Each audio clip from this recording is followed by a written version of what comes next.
Easy yarn. Ikaw, ano nabili mo, Tay? Wala. Pakita mo, bakit mo yung nabili mo? Ha? Pakita mo yung nabili Ito, mo. it's straight, pambakit na notebook. Hindi yan. Ha? Para sa'yo. Ay, nabili ko. Kunin mo yung nabili ko pala. Kunin mo yung nabili ko. Ito yung nabili ko. Para sa'yo. Sino nagbayad? Yeah, isang baka ko. Ikaw. Sabay niyo isang pen. Ito. Kaya bubukton.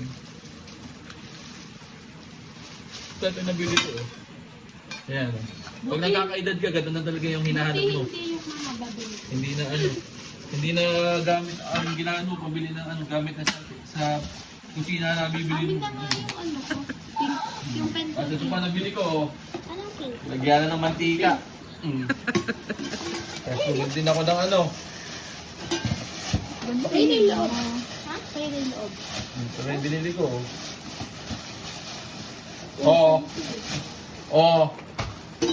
Siyempre, hindi ko makakalimutan. Ito ang pinakagusto ko sa binili ko.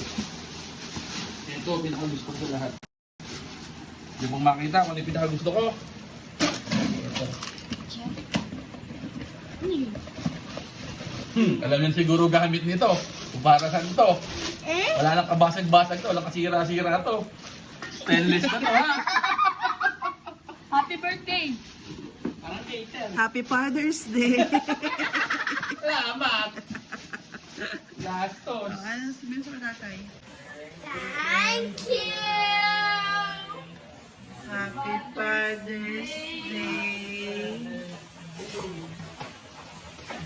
Thank you. Happy Father's Day. Salamat. Ganda ng gift niyo. Thank you! Happy Father's Day. Thank you. Happy Father's Day. Salamat. Ganda ng gift niyo. Nay, salamat sa regalo mo. Wooden sandok, wooden shanse, stainless na shanse, stainless na sandok. Tapos syempre, ano ba tawag dito, Nay, sa ganito? Ha? Wala. Ganda nito. Mukhang matibay ito pag pinamalo mo sa akin, mabigat ha. Oh. Kasi stainless naman lalagay ng matibay. Ito yung pinakamalapit. Pero ito yung pinakagusto ko. The best ito. Alam mo, saan gagamitin ito? Ha? Saan? Sa ano? Talagyan ng ano? Ng kuwan. Salamat! Yun lang. Maraming salamat sa panonood. Geng, geng.